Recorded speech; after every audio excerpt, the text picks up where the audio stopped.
ત્યારે પ્રભુ શ્રી રામ કે જેના ભજનથી વાલિયાનું પરિવર્તન એ વાલ્મીક ઋષિમાં થયું, જેનું ભજન કરનાર એ અંજની પુત્ર હનુમાનજી ગામડે ગામડે પૂજાવા લાગ્યા, જેણે ભારત વર્ષને એક દિવ્ય આદર્શ પૂરો પાડ્યા એવા પ્રભુ શ્રી રામનું ચરિત્ર, આ રામાયણને ઇતિહાસ શાસ્ત્ર કહેવાય છે. જેમ 18 પુરાણ છે,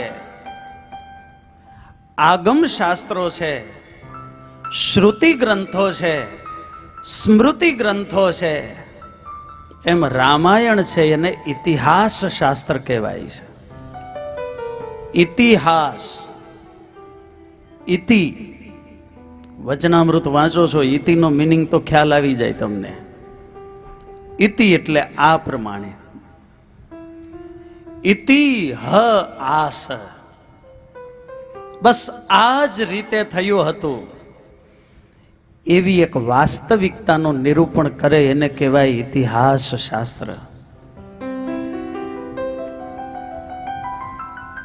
પ્રભુ શ્રી રામનું જીવન ચરિત્ર એટલા આદર્શોથી ભરેલું છે, ઘણીવાર એમ લાગે કે આ કોઈ કલ્પનાનું શાસ્ત્ર કે કોઈ સિમ્બોલિક શાસ્ત્ર તો નથી ને. પણ વાલા ભક્તજનો, એક ભારત વર્ષનો અદ્ભુત ઇતિહાસ કે સૂર્ય વંશથી લઈ અને આ વંશની સાક્ષી ભાગવત આદિક શાસ્ત્રો પણ પૂરી રહ્યા છે. ત્યારે આ રામાયણ, અને એમાંય અનેક રામાયણોમાં પહેલી જ રામાયણ જેને વાલ્મીકી રામાયણ કહીએ છીએ, જેને મૂળ રામાયણ કહીએ છીએ, એના રચયિતા એ મહર્ષિ વાલ્મીકી ઋષિ કે જેના જીવનમાં ખૂબ કઠિન તપશ્ચર્યા હતી, ઊંચી સાધના હતી, પ્રભુ પ્રત્યેની ભક્તિ અને જગત પ્રત્યેની વિરક્તિ હતી. નારદજી જેવા સંતની જેના ઉપર ખૂબ કૃપા હતી, અને એ કૃપાથી એને ત્રિકાલ દ્રષ્ટિ પ્રાપ્ત થઈ હતી, અને વાલ્મીકી ઋષિએ આ રામાયણ લખી. આ રામ કથા શા માટે? વાલ્મીકી રામાયણના પહેલા જ પ્રકરણમાં 8 થી લઈને 100 શ્લોક સુધીના જે 92 શ્લોક લખ્યા છે, એ બહુ સમજવા જેવી વાત છે. આજે મારે તમને ખાલી એનો સાર કહેવો છે. વાલ્મીકી રામાયણના પ્રારંભમાં જ આવે છે કે એકવાર નારદજી વાલ્મીકી ઋષિના આશ્રમમાં આવ્યા. નારદજીને આવેલા જોઈ વાલ્મીકી ઋષિએ પ્રણામ કર્યા. હજી રામાયણની રચના કરી નથી.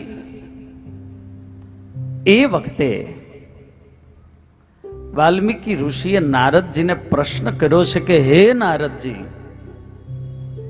હું એ જાણવા માંગુ છું કે આ સૃષ્ટિમાં એવો કોણ છે જે સૌથી વધુ સાહસી છે, સૌથી વધુ બુદ્ધિમાન છે, આ સૃષ્ટિમાં સૌથી સુંદર પુરુષ છે, સૌથી અધિક કરુણાશીલ અને સૌથી વધુ શક્તિશાળી છે, કે જેનામાં બધા જ ગુણ એવા હોય કે એના બરાબર આ સંસારની અંદર કોઈ બીજા ગુણિયલ પુરુષ ન હોય, જેનામાં કામ, ક્રોધ, લોભ આદિક દોષો, સ્વભાવો, એના અંતરની અંદર કોઈ એવું અજ્ઞાન ન હોય, એવું સર્વ પ્રકારે સંપૂર્ણ ચારિત્રવાન કોઈ વ્યક્તિત્વ, એવું કોણ છે એ મને વાત કરો.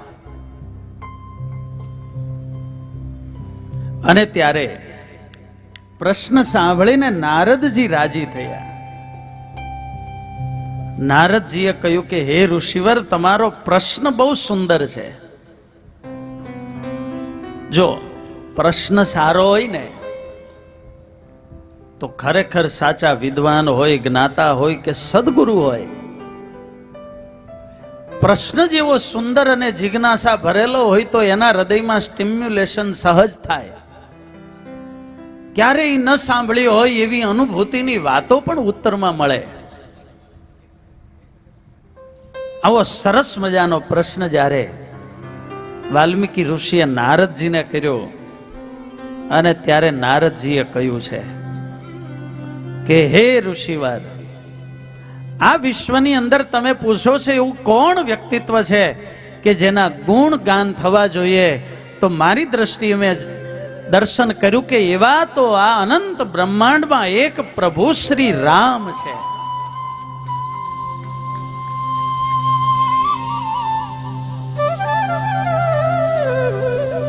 કે જેના ગુણગાનની હું શું વાત કરું. અને નારદજીએ વર્ણન કર્યું કે શ્રી રામ એ છે કે જેની બધી જ ઇન્દ્રિયો એના વશમાં છે. અનંત શક્તિઓના સ્વામી છે શ્રી રામ. એનું વક્ષસ્થળ એટલું વિશાળ છે, એની ભુજાઓ એટલી સુદ્રઢ અને પ્રલંબ છે, એની ભુજાઓમાં અપાર શક્તિ અને સામર્થ્ય રહેલું છે. જેની બુદ્ધિ પણ અતિ તીક્ષ્ણ છે અને જેની ભાવના પણ અતિ વિશાળ છે. રણ ક્ષેત્રમાં એ મહાનાયક સમાન છે. એનું શરીર, એનું ઓજ એટલું અદ્ભુત છે, તેનો વર્ણ નીલ છે અને તેનું મુખમંડળ તો ખૂબ સુંદર છે. લલાટ વિશાળ છે, ત્વચા કોમળ છે, આંખોમાં તો અનંત કરુણા ભરી છે. અને એની શક્તિની શું વાત કરું, શક્તિમાં તો એ વિષ્ણુ સમાન, એનામાં જે સાહસ છે એ તો હિમાલય સમાન, ધન અને ઐશ્વર્ય કુબેર સમાન, ધર્મ પાલનમાં એવા દ્રઢ જાણે સ્વયં ધર્મરાજ જોઈ લ્યો. આવા પ્રભુ શ્રી રામે 11,000 વર્ષ સુધી આ પૃથ્વીમાં શાસન કર્યું. પણ એ રાજ્યમાં, પ્રભુ શ્રી રામના રાજ્યમાં કોઈ શારીરિક કે માનસિક રીતે રોગી નહોતા.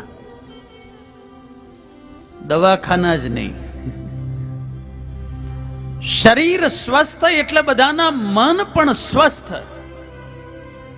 અને એ રામ રાજ્યની એક લાક્ષણિકતા હતી કે સૌ આનંદમાં રહેતા. આનંદની ભૂમિકા એવી છે કે માણસ જ્યારે તૃપ્ત વર્તતો હોય ત્યારે એનામાં અનેક સદગુણો આવે. બેડ ઇવિલ્સ વિચારો પણ એમાંથી નીકળી જાય. રામ રાજ્યમાં ક્યાંય ચોરી નહોતી થતી, ગુનાખોરી નહોતી, ક્યાંય કોઈ ઘરને તાળા નહોતા, એવી કોઈ પોલીસ, આર્મી કે કોઈ ગુનાને ખોરીને સજા દેવી નહોતી પડતી. એટલા લોકો સુખી સંપન્ન હતા કે ભૂખ અને તરસનું દુઃખ કોઈને વેઠવું પડતું નહોતું. સૌ પોતાના ધર્મમાં એટલા નિયમથી રહેતા હતા કે કોઈ સ્ત્રીઓ પણ વિધવા નહોતી થતી. ફળ, ફૂલ, દૂધ, શાકભાજી ભરપૂર માત્રામાં હતા. અને આવી રીતે 11,000 વર્ષ સુધી ભગવાન રામે એ શાસન કર્યું.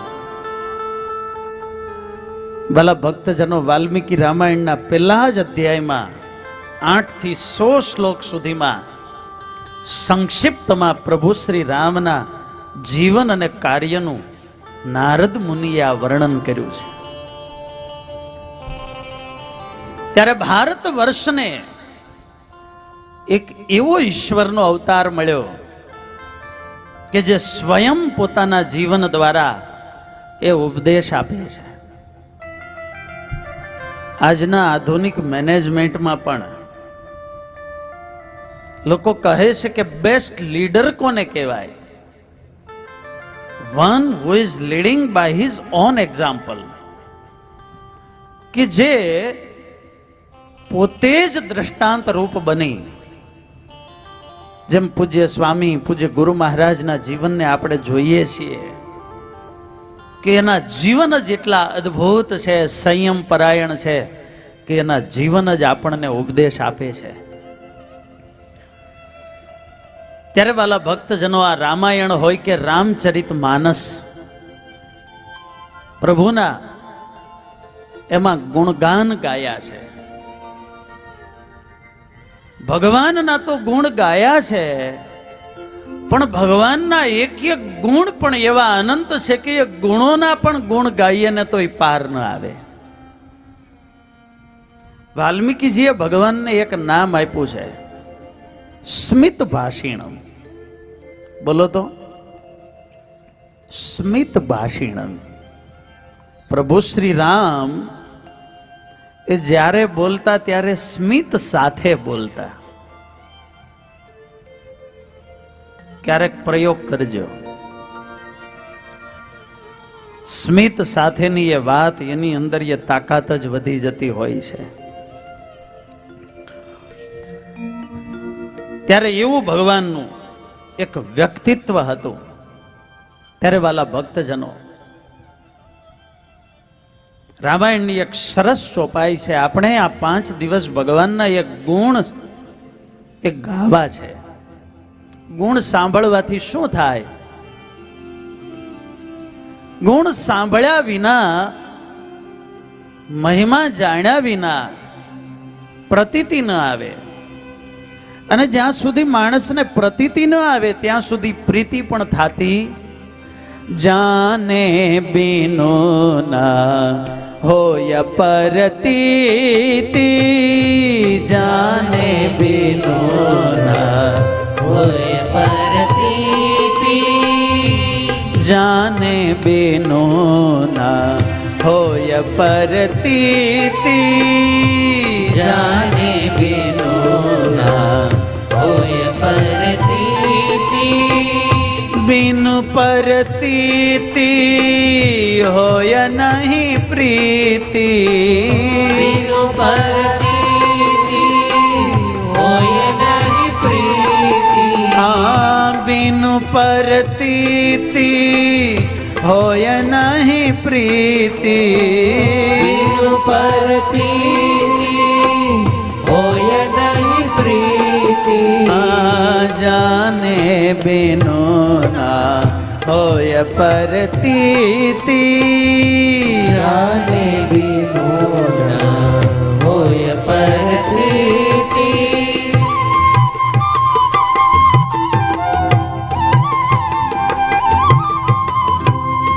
ભગવાનના ગુણ એવા છે કે તુલસીદાસજીએ રામચરિત માનસમાં પણ લખ્યું કે પ્રભુ શ્રી રામના ગુણ એ અગ્નિ સમાન છે.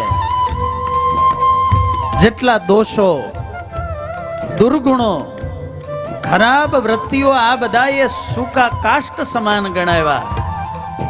કે પ્રભુના ગુણ એવા છે કે એને જીવનમાં કોઈ આત્મસાત કરે તો એના જીવનમાંથી બધા દુર્ગુણો ક્યારે બળી જાય, સળગી જાય, ખબર ન પડે. પ્રભુ શ્રી રામના ગુણ એ ચંદ્રમાની રોશની સમાન છે. જેમ ચંદ્ર ખીલે એટલે કમળ એ ખીલવા લાગે, તેમ ભક્તના હૃદયમાં પણ શમ દમાદિક સદગુણો રૂપી કમળો ખીલાવનારા એ ભગવાનના ગુણ છે. અજ્ઞાન રૂપી અંધકારનો નાશ કરનાર એ સૂર્ય સમાન છે. પાપ, કષ્ટ, વ્યાધિ, અંધકાર એ બધાનો નાશ કરે એવા ભગવાનના એ પાવનકારી ગુણ છે. બોલો શ્રી રામચંદ્ર ભગવાન કી. ભગવાનના એ દિવ્ય અવતારની અનેક કથાઓ છે. વાલા ભક્તજનો, આજે પ્રભુ શ્રી રામના પ્રાગટ્યની કથા તરફ જ્યારે જવું છે, તુલસીદાસજી મહારાજે રામાયણની અંદર પૂર્વમાં એ કથાઓ લખી કે શા માટે ભગવાન પધાર્યા. નારદજીને વિશ્વ મોહિનીના રૂપમાં મોહ થયો. ભગવાન તો સદાય હિતકારી છે એટલે ભગવાને નારદ અને પર્વતના મુખ મરકટના કર્યા. દુખી થઈને નારદજીએ ભગવાનને શાપ આપ્યો કે પ્રભુ, તમારે પણ પત્નીના વિયોગમાં દુખી થવું પડશે. તુલસીદાસજી બાબાએ એક કથા વૃંદાની પણ લખી છે કે ભગવાને વૃંદાનું વ્રત ભંગ કરાવ્યું અને ત્યારે વૃંદાએ પણ પ્રભુને શાપ આપ્યો છે કે સ્થળથી પ્રભુ તમે મને મારા પતિથી દૂર કરી, અસુરો તમને તમારા પત્ની થકી દૂર કરશે. એવી પણ એક કથા છે. મનુ અને શત્રુપાની લાખો વર્ષોની એ તપશ્ચર્યાને અંતે જ્યારે ભગવાન પ્રગટ થયા અને માગણી કરી કે પ્રભુ તમારા જેવું મને પુત્ર રત્ન પ્રાપ્ત થાય, ભગવાને એમને તથાસ્તુ કહ્યું ને. એ પણ એક કથા છે. જય અને વિજય ભગવાનના વૈકુંઠ ધામના ભગવાનના નિત્યના પાર્ષદો. અને એક વખત સનકાદિકો ભગવાનના દર્શને આવ્યા. સેવક ધર્મ છે, પ્રભુ વિશ્રાંતિમાં હતા એટલે પાર્ષદોએ ના પાડી. અને આ સનકાદિકોને ભગવાનના દર્શન કરવાની અતિ મનમાં ઉત્કંઠા અને આમ ભક્તિનો વેગ હોય અને એમાં કોઈ જરાક ના પાડે તો એ મનમાં વ્યાકુળતા થઈ જાય. એટલે સનકાદિકોના હૃદયમાં સાત્વિક રોષ ઉત્પન્ન થયો ને શાપ આપી દીધો છે કે ભગવાનના ધામમાં રહેવાને લાયક નથી, જાઓ તમે અસુર યોનીને પામો. પછી તો ભગવાન આવ્યા. જય વિજય ભગવાનની આગળ રડવા લાગ્યા, પ્રભુ કાંઈક અનુગ્રહ કરો.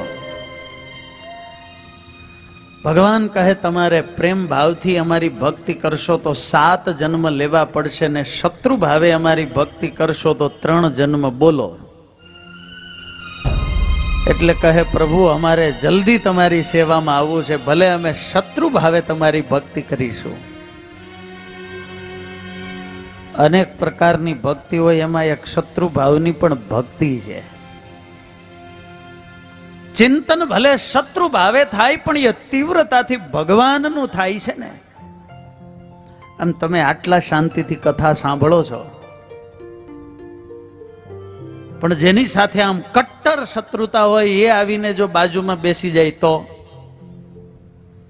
પછી કથા ગમે એવી ચાલતી હોય મન ક્યાં જાય. સાચું બોલજો, નહીતર બાજુવાળાના જ સમ છે. કારણ કે મનમાં એનું જ ચિંતવન થયા કરે. વેર ભાવે પણ મારા પ્રભુમાં એ તન્મયતા હતી. અને એટલા માટે હિરણ્યકશિપુ ને હિરણાક્ષ આદિ યુગમાં થયા એ વખતે ભગવાન વરાહ અને નરસિંહ રૂપ ધારણ કરીને પધાર્યા. બીજી વાર એ જ્યારે રાવણ અને કુંભકર્ણ થયા ત્યારે પ્રભુ શ્રી રામ રૂપે પધાર્યા. દંત વક્ર અને શિશુપાળ થયા ત્યારે ભગવાન લીલા પુરુષોત્તમ શ્રી કૃષ્ણ રૂપે પધાર્યા. અને 5મું કારણ છે, પ્રતાપ ભાનુ રાજાની કથા આવે છે. બહુ વિસ્તારથી તુલસીદાસજીએ લખી છે. અને એને શાપ થયો, બીજા જન્મે એ રાવણ રૂપે થયો. એટલે રામાયણમાં ભગવાન રામના પ્રાગટ્ય પેલા રાવણના જન્મની કથા આવે છે. એક ઉજાસ દિવસના પ્રકાશ પહેલા જેમ ઘાટો અંધકાર હોય એમ સૂર્ય વંશ પહેલા નિશિચર વંશની કથા એ આવે છે કે રાક્ષસોમાં એક રાક્ષસ હતો સુમાલી.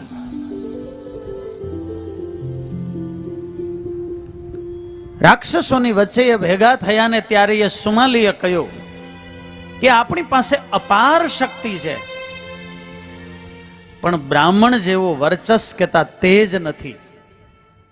જો આ શક્તિમાં બ્રહ્મ ઓજસ ભળી જાય તો આપણે એટલા શક્તિશાળી બની જઈએ કે આપણને કોઈ ન પહોંચી શકે. એના માટે શું કરવું? એટલે આજે સુમાલી નામનો અસુર હતો, એણે એની દીકરી કૈકસી એને કહ્યું કે તમે વિશ્રવા ઋષિને રાજી કરો.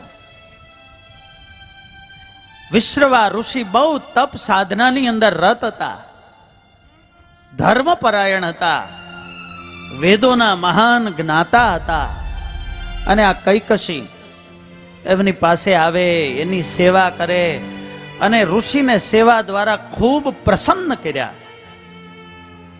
કોઈ પર સ્ત્રીને પોતા પ્રત્યે આટલો ભાવ જોયો એટલે વિશ્રવા ઋષિ બોલ્યા કે દેવી, તમે અમારા પ્રત્યે આટલી સેવા કરો છો ને અમારા પ્રત્યે પ્રેમ રાખો છો, તમારે કઈ જોઈએ છે માગો.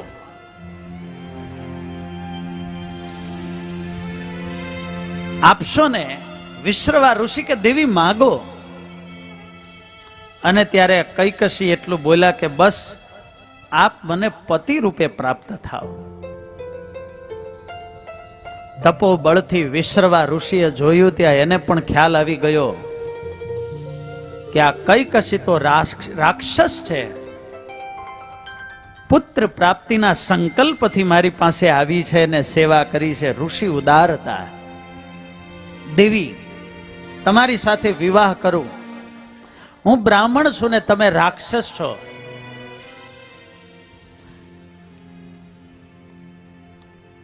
ગટર ચાલી જતી હોય અને એમાં ગંગાજળનો લોટો નાખીએ તો ગટર છે એ ગંગાજળ બની જાય કે ગંગાજળ પણ અપવિત્ર બની જાય? શું થાય? પ્રેમ સે બોલો જય શ્રી રામ. તમે રાક્ષસ યોનિમાં છો, માટે હું તમને પહેલા કહું કે જે પુત્ર થશે ને એની અંદર રાક્ષસ અંશ વધારે હશે, એમાં બ્રાહ્મણત્વ નહીં હોય. કૈકસીને આજ જોતું હતું. વિશ્રવા ઋષિએ એની સાથે લગ્ન કર્યા અને પહેલો પુત્ર થયો અને એ પુત્રનું નામ રાખ્યું રાવણ. રાવણનો અર્થ જ સૌને રોવડાવવા વાળો.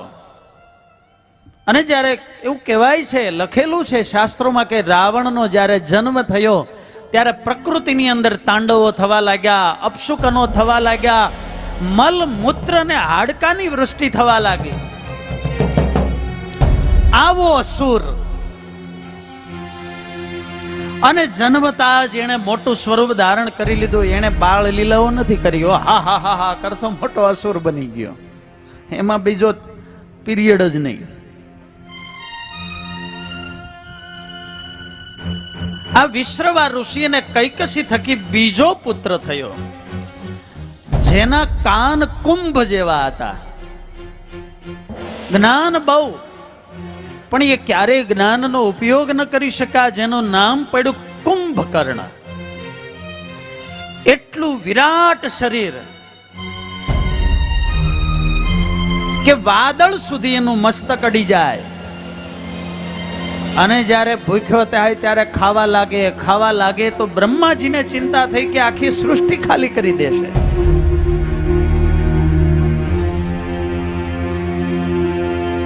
ત્રીજી એક પુત્રી થઈ, એનું નામ હતું શૂર્પણખા.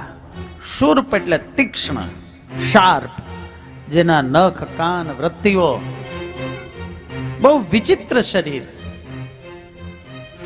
અને ત્યારબાદ કૈકસીએ વિશ્રવા ઋષિને કહ્યું કે પતિદેવ, આ બધા આવા દીકરા દીકરીઓને જોયા કે એકાદ તો સારો આપો.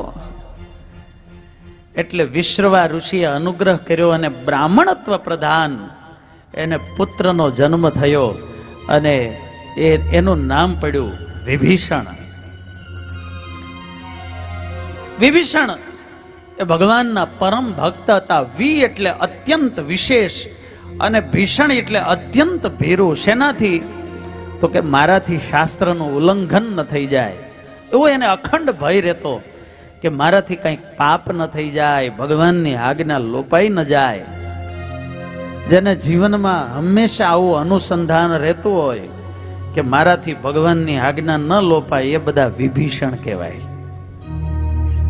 નહીતર ઘણાને તો એમ કે એમાં શું, હવે કંઈક નાનું મોટો લોપ થઈ ગયો, એકાદશીના દિવસે અનાજ ખવાઈ ગયું, તો કે એમાં શું,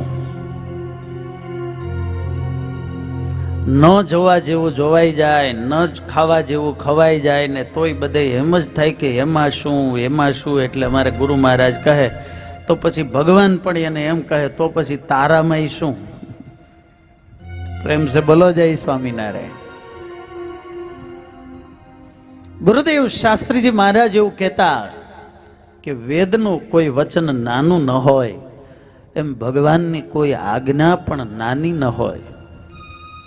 આપણા અંગત સ્વાર્થ માટે આ મુખ્ય આજ્ઞા અને આ ગૌણ આજ્ઞા એવો આપણે વિવેક કરી લઈએ, પણ ગુરુદેવ એવું કહેતા કે ભગવાનના ધામમાં જાશો ત્યારે બધો હિસાબ આપવો પડશે.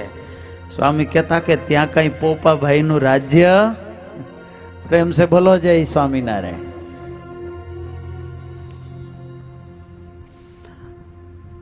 આ વિશ્રવા અને કૈકસીનો પરિવાર કે જેને 3 પુત્રોને 1 પુત્રી થયા, આ વિશ્રવા ઋષિ અને બીજા પત્ની સાથે એને લગ્ન કર્યા, એના થકી એને કુબેરનો જન્મ થયો. એટલે કુબેર પણ રાવણનો પિતરાઈ ભાઈ. પણ આનું જીવન, આની રહેન સહેન આ બધું એવું, એટલે કુબેરને ક્યારેય એની અરે મેળ પડ્યો જ નહીં. અને આ તો એવું છે, અમુક લોકો સાથે મેળ પડે તો પડે, નહીતર જિંદગી વહી જાય તો મેળ પડે. આ વિશ્રવાની 2 પત્નીઓ, એને પણ પરસ્પર સંપ નહોતો, એટલે બંને પરિવાર પણ જુદા થયેલા. એક તો આ રાવણ, અને એને સામર્થ્ય મળ્યું એટલા માટે આ રાવણ એને પોતાના જ પિતરાઈ ભાઈ કુબેરની સોનાની નગરીએ લંકા લઈ લીધી. આજે જે શ્રીલંકા છે એ સમુદ્રના બેટમાં આવેલી એ બહુ પ્રાકૃતિક ખીલેલો સુંદર પ્રદેશ. આમ તો શાસ્ત્રમાં એવું વર્ણન કર્યું છે કે જે આ લંકા છે એ સુમેરુ પર્વતનો અંશ છે. અને એની પાછળ એક કથા છે કે એકવાર ગાંધર્વો વાદે ચડ્યા, વાત કરતા હતા. એમાં એક ગાંધર્વ કહે કે આ દુનિયામાં સૌથી શક્તિશાળી વાયુ, એટલે બીજો ગાંધર્વ કહે ના ના, વાયુ નહીં, વાસુકી. તો કે ના, વાસુકી નહીં, વાયુ, વાયુની અનંત શક્તિ છે. તો કે વાસુકીમાં પણ ક્યાં ઓછી શક્તિ છે? સમુદ્ર મંથન વખતે વાસુકીના નેત્રા બનાવેલા. ભગવાને મત્સ્ય અવતાર ધારણ કર્યો અને સત્યવ્રત રાજાનો પ્રલય કાળમાં એને તાર્યા, ત્યારે એ નૌકા, એની દોરડી તો એ વાસુકી નાગ બનેલા. ત્યારે વાસુકીમાં અપાર શક્તિ કે વાયુમાં, ત્યારે આ વાત ચાલતી હતી. ત્યારે બંને આવ્યા કે બંનેને એમ હોય કે હું બળવાન, એટલે કેવી રીતે નિર્ણય કરવો? એટલે નક્કી કર્યું કે સુમેરુ પર્વતની ફરતે વાસુકી નાગ ભરડો લઈને સુમેરુ પર્વતને પકડી રાખે, અને વાયુ પ્રચંડ શક્તિથી જો આ સુમેરુ પર્વતને હલાવી દે તો વાયુ બળવાન. અને આવી રીતે કોમ્પિટિશન ચાલુ થઈ. વાસુકી નાગ એ સુમેરુ પર્વતને પકડીને બેસી ગયા, અને વાયુ પોતાના પ્રચંડ વેગથી સુમેરુને ડોલાવવાનો પ્રયાસ કરે છે. ખૂબ ચાલ્યું. વાસુકી કે વાયુ કોઈ ટસના મસ થાય નહીં. સુમેરુ પર્વતે બ્રહ્માજીને પ્રાર્થના કરી, આ બંનેની કોમ્પિટિશનમાં મારું આવી બન્યું. એટલે બ્રહ્માજીએ કહ્યું, જુઓ તમે બંને બળવાન છો, હવે આ સુમેરુને મુક્ત કરો. અને ત્યારે પ્રચંડ વેગથી વાસુકીએ સુમેરુને મુક્ત કર્યા. ત્યારે એનો એક ખંડ તૂટીને સમુદ્રના પ્રસ્થાપિત થયો, અને એ સમુદ્રના અંદર એક ખંડ થયો. એ જ લંકા કે ત્રિકૂટ નામનો પર્વત કહેવાય છે, કે જેના 3 ઊંચા ઊંચા શિખરો હતા, સુવર્ણ સમાન શિખરો, જેને કુબેરે પોતાની નગરી બનાવેલી. અને આ રાવણે કુબેરની પાસેથી આ લઈ લીધું. રાક્ષસ યોનિમાં જન્મેલો આ રાવણ, કુંભકર્ણન અને વિભીષણ ત્રણેયની કથા આવે છે કે ત્રણેય બ્રહ્માજી ઉપર તપશ્ચર્યા કરી.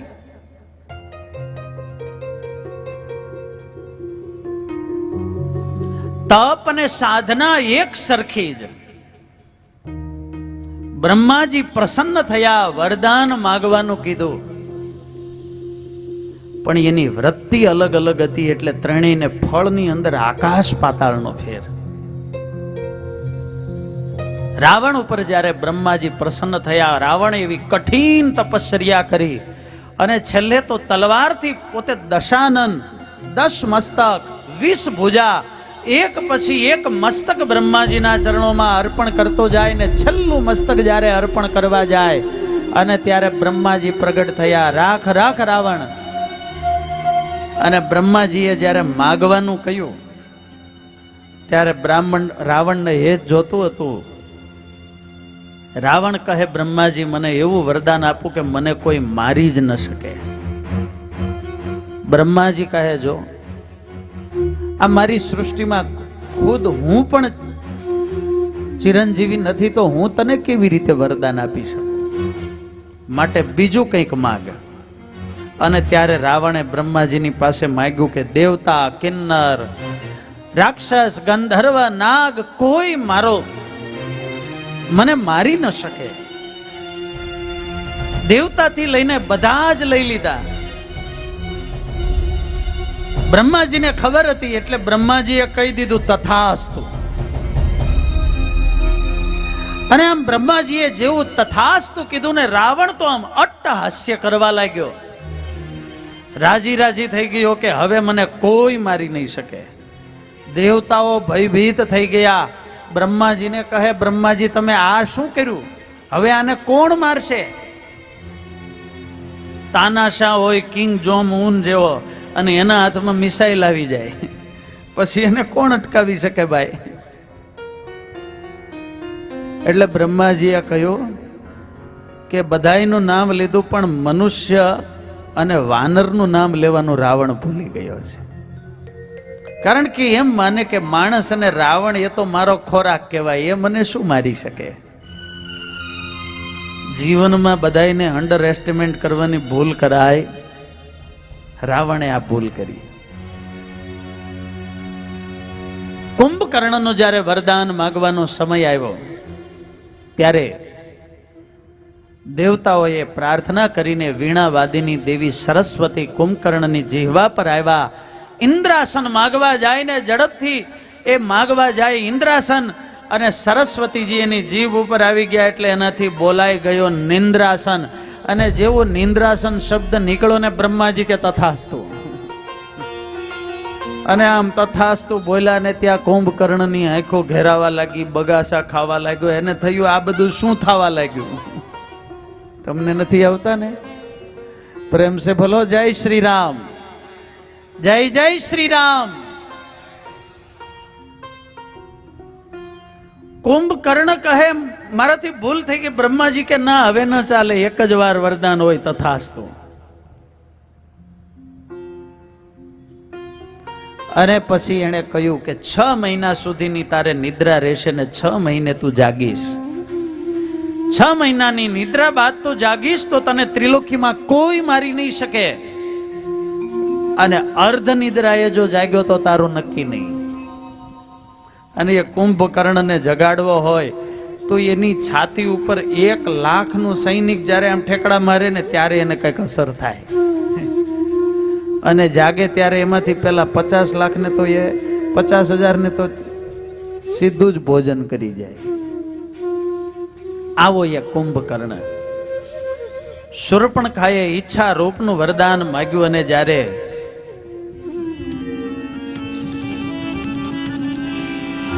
વિભીષણનો વારો આવ્યો, વિભીષણને કહ્યું માગો. તેહી માગે સી ભગવંત પદ કમલ અમલ અનુરાગ. વિભીષણ કહે, હે બ્રહ્માજી, નિરંતર પ્રભુ પ્રત્યેની મારી ભક્તિ વૃદ્ધિ પામતી જાય એવા મને આશીર્વાદ આપો કે હું ક્યારેય ભગવાનની ભક્તિમાંથી ચ્યુત ન થાવ. આજુબાજુમાં અસુરોએ અરે આ તે શું માંગ્યું? પણ વિભીષણે આવી ભક્તિ માંગી. કેમ? તો કે વિભીષણ એ પૂર્વ જન્મમાં પ્રતાપભાનુ જે દ્વેષી રાજા હતો એનો ધર્મ બુદ્ધિ નામનો દિવાન હતો. એની મતિ પવિત્ર હતી એટલે બીજા જન્મે એને વિભીષણ રૂપે જન્મ મળેલો. અને પૂર્વ જન્મમાં ભક્તિ કરી હોય તો એ બીજા જન્મમાં એનું ફળ મળે.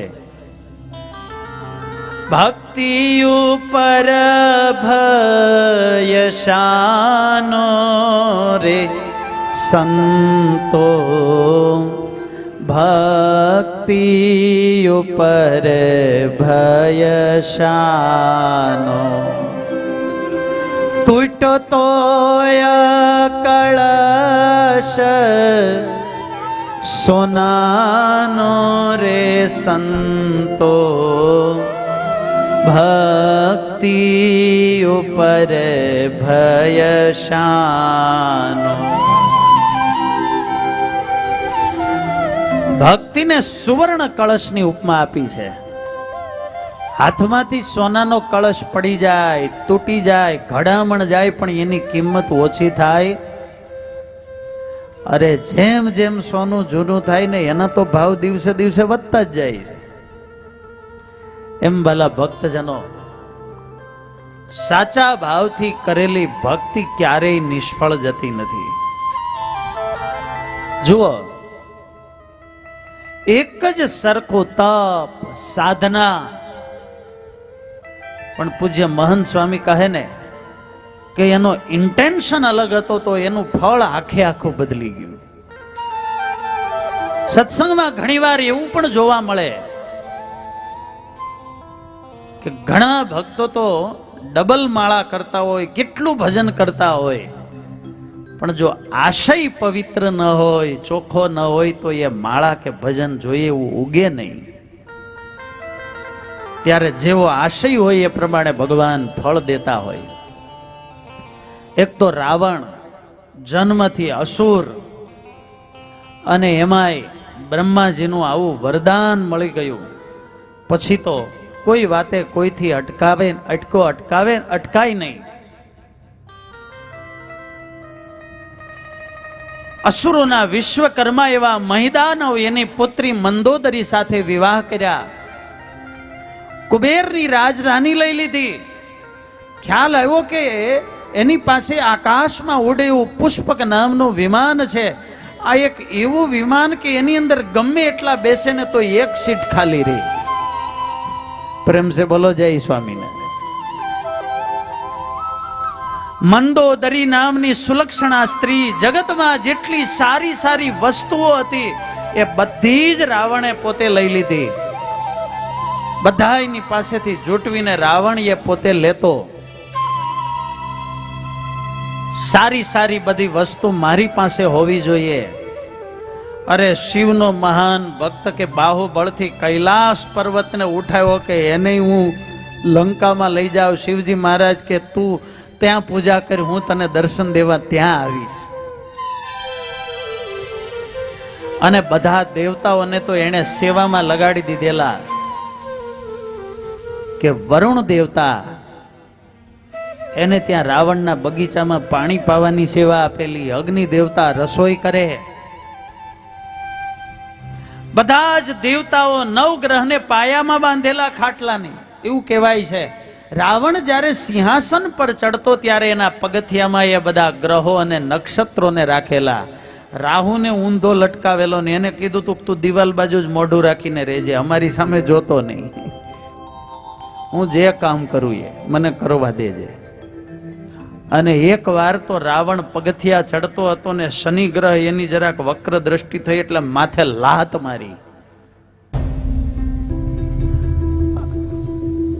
એટલે શનિએ વિશેષ વક્ર દ્રષ્ટિ કરીને, શનિની વક્ર દ્રષ્ટિ થાય એટલે પછી એને સીતા હરણ કરવાનો વિચાર આવ્યો.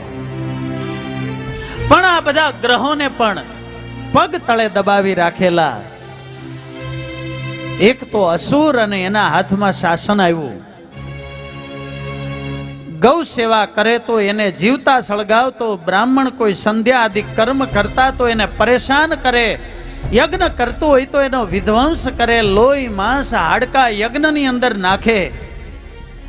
યજ્ઞ બંધ થાય એટલે દેવતાઓને આહુતિ મળતી બંધ થાય એટલે દેવતાઓ પણ શિથિલ બન્યા. એટલે દેવતાઓને પણ પોતાને વશ કરીને રાખે ને એવી રીતે ત્રિલોકીને હંફાવી. જેહી વિધિ હોય ધર્મ નિર્મૂલા, જેહી વિધિ હોય ધર્મ સો સબ કરહી વેદ પ્રતિકૂલા સો સબ કરહી વેદ પ્રતિકૂલા શુભ આચરણ કતહુ નહીં હોઈ શુભ આચરણ કતહુ નહીં હોઈ દેવ વિપ્ર ગુરુ માનન કોઈ દેવ વિપ્ર ગુરુ માનન કોઈ રાવણે એવો અધર્મનું પ્રવર્તન કર્યું અને એવા સમાજનું નિર્માણ કર્યું કે જેની અંદર દુષ્ટતાનો એની કોઈ સીમા નહોતી. અને જ્યારે પૃથ્વી પર આવો અંધકાર છવાયો અને એ જ વખતે પૃથ્વી દેવીની અંદર પણ અનેક પ્રકારના પ્રપાતો થવા લાગ્યા, ધરતીકંપ થવા લાગ્યા. આ પૃથ્વીને વાલા ભક્તજનો મોટી મોટી ઊંચી ઊંચી ઇમારતોનો એટલો ભાર નથી લાગતો જેટલો ભાર આ પૃથ્વીને પાપનો લાગે છે. પાપનો ભાર આ પૃથ્વીને ખૂબ લાગે છે. અને એટલા માટે આપણી સંસ્કૃતિમાં પણ એ વિધાન છે કે સવારે ઉઠીને પહેલા ભૂમિ ઉપર પગ મૂકી સમુદ્ર વસને દેવી પર્વતસ્તન મંડલે વિષ્ણુ પત્ની નમસ્તુભ્યમ પાદસ્પર્શમ કરોમિ તે કે પૃથ્વી દેવીની સ્તુતિ થાય, પૂજા થાય કે હું તમારા ઉપર પગ મૂકું છું પણ મારાથી કોઈ પાપ કર્મ ન થઈ જાય.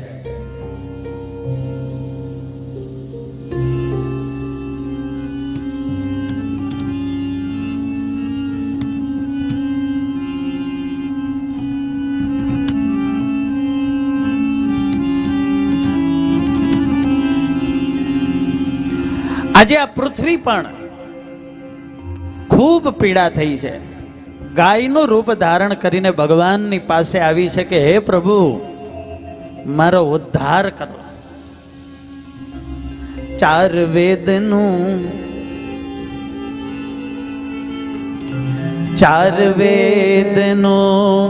જ્ઞાન નહીં દિલમાં અને કહે કે હું મોટો જ્ઞાની, કહે છોટામાં એવા ધર્મ ગુરુથી થઈ છે ધર્મની હાની. આ પૃથ્વી પાખંડે ખાધી સત્યની શોધ નથી લાધી. આ પૃથ્વી પણ ખૂબ પીડાને પામી. દેવતાઓની પાસે ગઈ છે. દેવતાઓ કહે આપણે બ્રહ્માજીની પાસે જઈએ એટલે બધા બ્રહ્માજીની પાસે ગયા છે. બધા જ કહે છે કે આપણે ભગવાનની પાસે જઈએ. ભગવાન છે ક્યાં? કોઈએ કહ્યું પ્રભુ ક્ષીરસાગરમાં છે, તો કોઈએ કહ્યું પાતાળમાં બલિરાજાના બંધનમાં છે. કોઈ કહે ભગવાન અહીંથી ઉપરના લોકમાં, કોઈ ગોલોકમાં, કોઈ વૈકુંઠમાં કહે. અને એ જ વખતે ત્યાં ભોળાનાથ વિરાજમાન હતા ને એ સ્મિત કરવા લાગ્યા.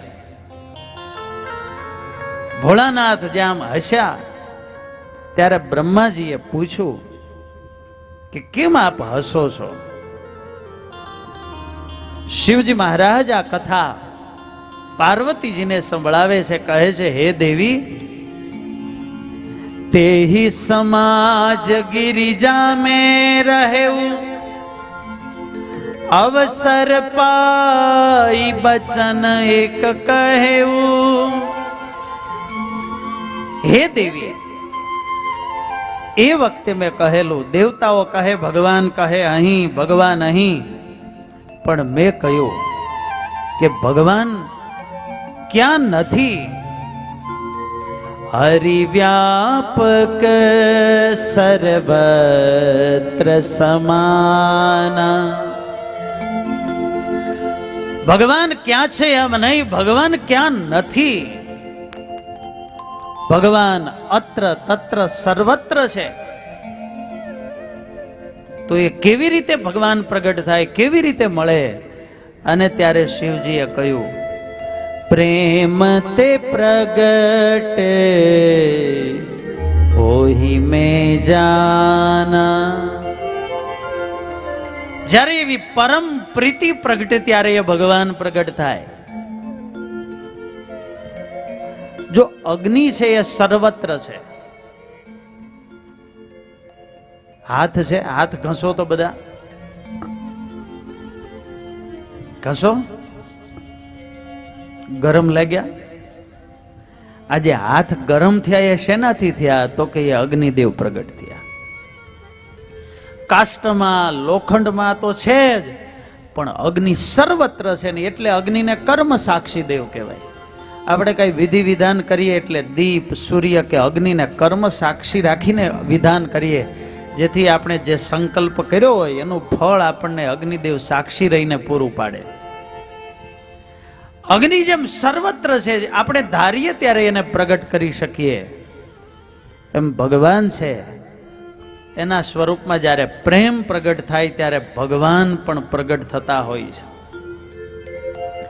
દૂધના કણકણમાં ઘી રહેલું જ છે, પણ એમાંથી દહીં બનાવીએ, એમાંથી છાશ બનાવીએ, એનું મંથન કરી માખણ બને અને પછી જેમ એમાંથી ઘી પ્રાપ્ત થાય. દૂધમાં જ છે પણ આટલી પ્રોસેસ કરવી પડે, મંથન કરવું પડે. એમ ભગવાન તો અણુ અણુમાં છે, પણ એ મંથન ભક્ત કરે પ્રેમ ભાવથી ત્યારે ભગવાન ભક્તની સામે પ્રગટ થતા હોય છે. શિવજીએ કહ્યું કે જુઓ દેવો, ભગવાન ક્યાં નથી, બસ આપણી પ્રતીક્ષા અને આપણો પ્રેમ ઘટે છે. માટે ભગવાનના પ્રેમનું પ્રાગટ્ય કરો ને ભગવાનની પ્રતીક્ષા કરો એટલે ભગવાન પ્રગટ થશે. અને શિવજી મહારાજે કહ્યું એટલે એ જ વખતે આકાશવાણી થઈ છે. અને આકાશવાણીએ કહ્યું છે કે હે દેવો, તમે જરાય ડરશો નહીં. પૃથ્વી પણ પીડિત છે, દેવતાઓ પણ પીડિત છે, મનુષ્યો, સાધુ, સંતો, ભક્તો પણ પીડિત છે. પણ જ્યારે સમય આવશે ત્યારે અમે તમારી વચ્ચે પ્રગટ થઈશું. અને ભગવાને સંકલ્પ કર્યો. વાલ્મીકી ઋષિએ કહ્યું કે 10 વર્ષ સહસ્રાણી 10 વર્ષ શતાની ચ, 11,000 વર્ષ સુધી અમે વત્સ્યામી માનુષે લોકે પાલયન પૃથ્વીમ ઇમામ. 11,000 વર્ષ સુધી આ મનુષ્ય લોકમાં રહીને આ પૃથ્વીનું પાલન કરીશું. અને ભગવાને દેવતાઓને સાંત્વના આપી છે. શું આપી છે? આવો સાથે મળીને ગાઈએ.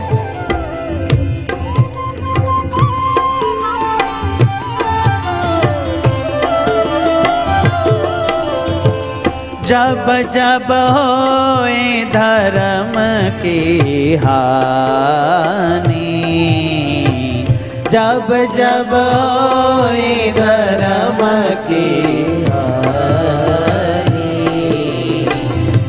बाढ़हि असुर अधम अभिमानी, बाढ़हि असुर अधम करहि अनीति जाय नहीं बरनी, करहि अनीति जाय नहीं बरनी, सीदहि विप्रधेनु सुर धरनी, सीदहि विप्रधेनु सुर धरनी। तब तब धरि प्रभु विविध शरीरा, तब तब धर प्रभु विविध शरीरा, हरहि कृपा निधि सजन पीरा, हरहि कृपा निधि सजन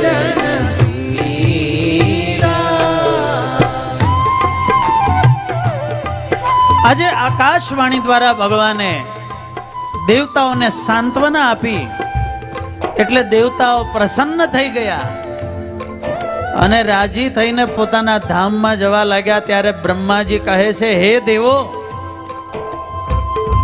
ભગવાને સાંત્વના આપી, કૃપા કરી, એટલે એનો અર્થ એવો નથી કે આપણે આપણા કામમાં લાગી જઈએ, સુખમાં ને ભોગમાં લાગી જઈએ. ભગવાન પ્રગટ થાય તો એ પહેલા આપણે ભગવાનનું કામ કરવું પડશે. માટે આ સ્વરૂપ રૂપ ધારણ કર્યા છે તો આ સ્વરૂપમાંથી હવે કુરૂપ બનો અને પૃથ્વી લોકમાં જન્મ ધારણ કરીને વાનર રીછ યોનિમાં જન્મ ધારણ કરો. અને દેવતાઓ જન્મ ધારણ કરવા લાગ્યા. ભોગ ભોગવનારા એ દેવતાઓ પણ ભોગ છોડી અને જ્યારે વાનર બન્યા ત્યારે ભગવાન પણ પ્રગટ થઈ ગયા. અને એમાંય ભગવાન શંકર જે હનુમાનજી સૂર્યનારાયણ હતા એ સુગ્રીવ રૂપે પ્રગટ થયા. દેવતાઓના રાજા એ ઇન્દ્ર હતા એ વાલી રૂપે થયા. વિશ્વકર્મા હતા એ નલ રૂપે થયા અને કુબેર નીલ રૂપે થયા. બૃહસ્પતિ હતા એ તરુ નામના એક મહાપરાક્રમી વાનર થયા. વરુણ દેવ હતા એ સુષેન થયા. વાયુદેવ હતા એ હનુમાનજી રૂપે થયા અને સ્વયં બ્રહ્માજી જે બધાના લીડર હતા, એડવાઇઝર હતા, એ જાંબવંત રૂપે થયા. પ્રેમ સે બોલો જય શ્રી રામ. અને આ રીતે આખો વાનર સમુદાય આ પૃથ્વી ઉપર જન્મ ધારણ કરે છે. ભગવાનના કાર્ય માટે જુઓ, કોણ કહે છે કે માનવ થવામાં ભલાઈ છે? મળે જો રામ તો એ વાનર થવામાં પણ ભલાઈ છે. આજે ભગવાનના કાર્ય માટે આ બધા વાનર રૂપે આવ્યા અને પૃથ્વી પર ભગવાનની પ્રતીક્ષા કરવા લાગ્યા છે. અને હવે તુલસીદાસજી મહારાજની કલમ પ્રભુના પ્રાગટ્યની લીલાઓ તરફ જાય છે. ત્યારે આવો વાલા ભક્તજનો પ્રભુના પ્રાગટ્યની કથા સાંભળીએ.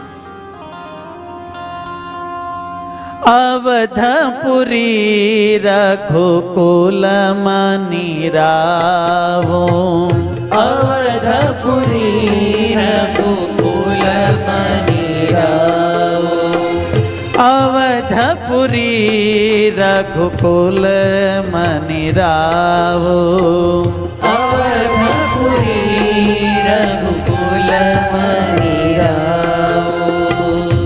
અવધપુરી. આજે વાલા ભક્તજનો, સરયુ ગંગાના કિનારે જે અવધપુરીના આપણને દર્શન થાય છે, પ્રભુ શ્રી રામલલાની પ્રાગટ્ય ભૂમિ, આજે જે આપણને અયોધ્યાપુરીના દર્શન થાય છે, આ વિક્રમાદિત્ય રાજાએ વસાવી. બહુ દૈવી ધર્મ પરાયણા વિક્રમાદિત્ય રાજા હતા. એકવાર સરયુના કિનારે જ્યારે આ રાજા આવ્યા, રામ નવમીનો દિવસ હતો અને એક વખત એ જ વખતે કાળા અશ્વ સાથે એક પુરુષે સરયુમાં પ્રવેશ કર્યો અને તેજસ્વી સુરૂપ ધારણ કરી અશ્વ પણ ધોળો થઈ ગયો ને એ બહાર આવ્યા. એટલે વિક્રમાદિત્ય રાજાએ પૂછ્યું કે આપ કોણ છો? અને ત્યારે એમણે કહ્યું કે હું તીર્થોના રાજા એવા પ્રયાગરાજ છું. માઘ મહિનાની મકર રાશિમાં બધા જ તીર્થો મારી પાસે આવીને એના પાપનો બોજ આપી જાય છે અને એ બધા જ પાપથી મુક્ત થવા માટે હું આ સરયુમાં સ્નાન કરવા આવું છું. ત્યારે આ વિક્રમાદિત્ય રાજાએ આ સરયુનો આટલો બધો મહિમા જાણ્યો. ત્યારે એણે પૂછ્યું કે આ કઈ ભૂમિ છે? અને ત્યારે તીર્થોના રાજા એવા પ્રયાગ કહે છે આ તો અવધ ભૂમિ છે, પ્રભુ શ્રી રામની પ્રાગટ્ય ભૂમિ. એમ. અને પછી આ વિક્રમાદિત્ય રાજાએ પ્રયાગ પાસેથી આ ભૂમિનો મહિમા જાણ્યો. આર્ષદ્રષ્ટા ઋષિઓને પૂછ્યું અને ઋષિઓએ એક એક ગુપ્ત અને પ્રગટ તીર્થો બતાવ્યા કે આ સ્થાને આ જગ્યા, એમાં આ તીર્થ હતું, આ વૃક્ષથી આટલા ધનુષ્ય દૂર પ્રભુ શ્રી રામની જન્મભૂમિ, એમ કહીને એ બધા જ તીર્થો બતાવ્યા. અને એ પ્રમાણે વિક્રમાદિત્ય રાજાએ જે અયોધ્યા નગરી વસાવી, વાલા ભક્તજનો, આપણને એ અયોધ્યાના આજે દર્શન થાય છે. અવધપુરી રઘુકુલ મની રાવું, અવધપુરી રઘુકુલ મની રાવું, વેદ વિદિત તેહિ દશરથ નાવો, વેદ વિદિત તેહિ દશરથ નાવો, ધર્મ ધુરંધર ગુણ નિધિ જ્ઞાની, ધર્મ ધુરંધર ગુણ નિધિ જ્ઞાની, હૃદય ભગતિ મતિ સારંગ પાની, હૃદય ભગતિ મતિ સારંગ પાની. અવધપુરી રઘુકુલ મણિરાવ, રઘુ રાજા જેવા મણિ સમાન જે વંશની અંદર રાજાઓ થયા, આ વંશને ઇક્ષ્વાકુ વંશ કહેવાય છે. ઇક્ષુ એટલે શેરડી, ઇક્ષુવાક, શેરડી જેવી એક મધુર જેની વાણી, મધુર જેનું જીવન અને ચારિત્ર, એવા પ્રતાપી રાજાઓ આ ઇક્ષ્વાકુ વંશમાં થયા. અને એમાં પણ દશરથ રાજા વેદ વિદિત, ધર્મ ધુરંધર, ધર્મના સ્વરૂપ સમાન ધર્મ ધુરંધર, કે પોતે પણ એવું જીવન જીવનારા હતા કે એમ માને કે મને જોઈને બધા જીવન જીવી રહ્યા છે, હું છોડીશ તો બીજા શું કરશે. અને એટલા માટે ધર્મપરાયણ જેનું જીવન હતું, હૃદય ભગતિ, એના હૃદયમાં પરમ પ્રીતિ હતી, મતિ સારંગ પાણી, ભગવાનને સમર્પિત બુદ્ધિ હતી, એવા આ દશરથ રાજા છે. આ દશરથ રાજાને 3 પત્નીઓ હતી. કૌશલ્યાદિ નારી પ્રિય, સબ આચરણ પુનીત, પતિ અનુકૂલ પ્રેમ દૃઢ, હરિપદ કમલ વિનીત. પતિને અનુકૂળ, પ્રેમ દ્રઢ, એક નારીના સંપૂર્ણ આચરણથી યુક્ત પતિવ્રતાના ધર્મને પાલન કરનાર આ રાણીઓ હતા. ભલા ભક્તજનો, આ રામાયણની કથા એવી છે કે આ કથાને કરવા કે સમજાવવા માટે બીજા બહારના કોઈ દ્રષ્ટાંતની કે બહારની કોઈ વાતની જરૂર જ નથી. એવા ચરિત્ર અને એવા પ્રસંગો આપણને આ રામાયણમાં જોવા મળે. ભારતમાં અનેક રામાયણો છે અને જે ભક્તોને આસ્થા છે પણ એ રામાયણ જીવનનો માર્ગ તો બતાવે છે. એક પ્રસંગ એવો પણ છે કે આ કૌશલ્ય આદિક નારીઓનું ચારિત્ર કેવું હતું. એકવાર પ્રાતઃકાળનો સમય અને અયોધ્યામાં એક બ્રાહ્મણ સ્નાન કરીને સરયુમાંથી બહાર આવે ને ગાય માતાના પગ ઉપર એનો પગ પડ્યો. પગમાં ઈજા થઈ, પગ ભાંગ્યો એટલે ગાયે શાપ આપ્યો કે જા તારું મસ્તક પશુનું થઈ જાય. એટલે બીજા બધા બ્રાહ્મણો આવી ગયા, ગાય માતાને બહાર કાઢ્યા, માફી માંગી, કાંઈક અનુગ્રહ કરો. ત્યારે ગાય માતાએ એવું કહ્યું કે કોઈ એવું પતિવ્રતા ધર્મનું પાલન કરનારી સ્ત્રી હોય કે જેણે સ્વપ્નમાં પણ પર પુરુષ વિશે ક્યારેય ખરાબ ભાવ ન કર્યો હોય, એવી કોઈ સ્ત્રી તને 100 કળશથી સ્નાન કરાવે તો તારું પુનઃ બ્રાહ્મણનું મસ્તક થાય. એવા તો ક્યાં મળે? ત્યારે એણે કહ્યું કે કૌશલ્યાજી છે. અને રાજાના દરબારમાં જઈને કોઈએ સમાચાર મોકલ્યા કે બ્રાહ્મણને પશુનું મુખ થયું છે. માં કૌશલ્યાને વાત કરી એટલે બીજે દિવસે કૌશલ્યામાં આવવા તૈયાર થયા. શ્રૃંગાર કરી એક પાણીનો કળશ લઈ અને જ્યાં નીકળવા જાય ત્યારે એની દાસીએ પૂછ્યું કે આપ કઈ બાજુ? કહે કે આવી રીતે બ્રાહ્મણને શાપ થયો છે, માટે એને સ્નાન કરાવવા જાઉં છું. કેમ તમે જ? તો કે આવું પતિવ્રતા ધર્મનું પાલન કરતા હોય, ક્યારેક કોઈ પુરુષ વિશે કુદ્રષ્ટિ કે એવો વિચાર ન આવ્યો હોય, એ સ્ત્રી સ્નાન કરાવે તો જ થાય.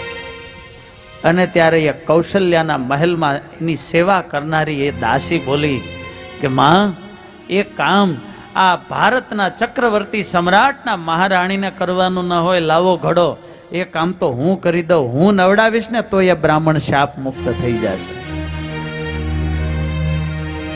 રથમાં બેસીને એ દાસી જાય ત્યાં સવારમાં રસ્તો વાળનારી, સાફ કરનારી એ બાંદડી એણે કહ્યું કે અયોધ્યાની રાજરાણીની દાસી કઈ બાજુ?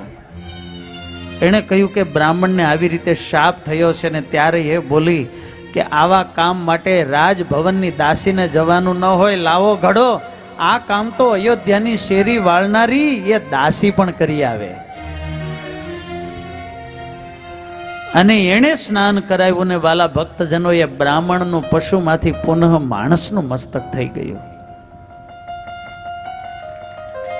ત્યારે આવા આચરણ જેના પવિત્ર છે એવી 3 રાણીઓ. આમ તો એક કથામાં એવું પણ છે કે દશરથ રાજાને બીજી 350 રાણીઓ પણ હતી, પણ મુખ્ય બીજી 350 રાણીઓ હતી.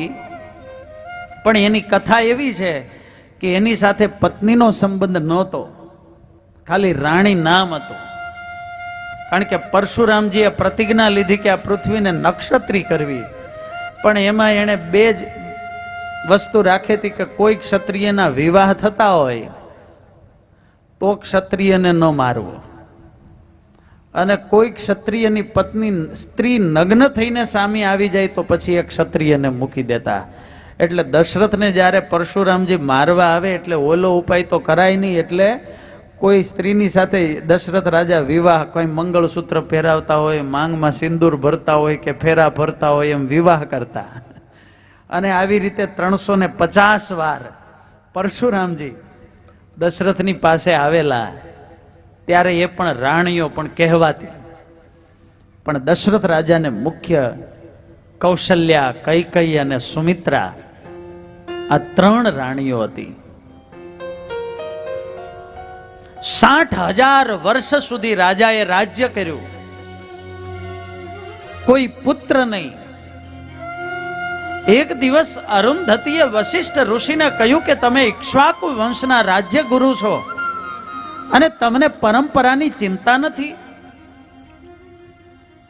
અને ત્યારે વશિષ્ઠએ કહ્યું કે તમે કાયમ કહો છો કે ભગવાન વંશમાં પધારશે, પણ પુત્ર જ નથી તો કેવી રીતે ભગવાન પધારે? અને ત્યારે વશિષ્ઠ ઋષિએ કહ્યું કે દશરથ રાજાએ મને ક્યારેય વાત જ નથી કરી. પ્રજાને પુત્ર રૂપે માનનારા એ દશરથ રાજા, અને એને ભગવાનના ચરિત્ર ઉપર વિશ્વાસ હતો.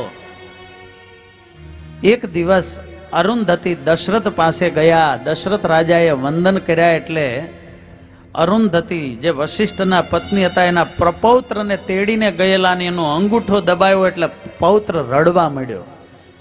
નાનું બાળક રડવા લાગ્યું એટલે દશરથ કહે કેમ રડ્યું? આમ મનાવા જાય પણ છાનું જ ન રહે. એટલે અરુંધતીએ મેણું માર્યું કે આ બાળકને પીડા એ છે કે હવે આ ઇક્ષ્વાકુ વંશનું ગોર પદું તો અમને મળશે નહીં, કેમ કે દશરથ પછી કોઈ સંતાન જ નથી. પ્રેમ સે બોલો જય શ્રી રામ. એટલે દશરથ મહારાજને પણ યાદ આવ્યું શું કરવું માતા? અને ત્યારે અરુંધતીએ કહ્યું કે તમે વશિષ્ઠ ઋષિની પાસે જાઓ, એ આશીર્વાદ આપશે એટલે તમને પુત્ર રત્નની પ્રાપ્તિ થશે. એટલે વશિષ્ઠ ઋષિ પાસે દશરથ ઋષિ આવ્યા છે.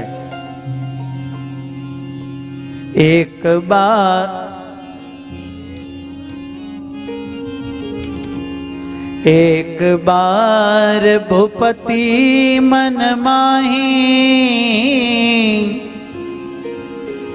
ભય ગ્લાનિ મોરે સુત નાહી.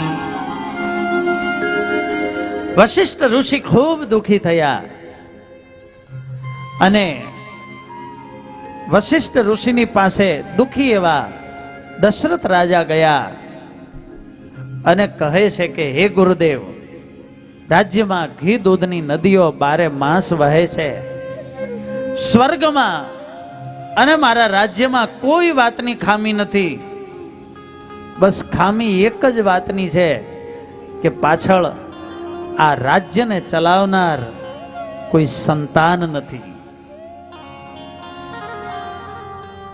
અને નિજ દુઃખ સુખ સબ ગુરુ ही सुनाऊ तब वशिष्ठ बहुविधि समझाय हो धरहु धीर हो ही सुतचारी त्रिभुवन विदित भगत भयहारी. હે રાજા, તમે ધીરજ રાખો.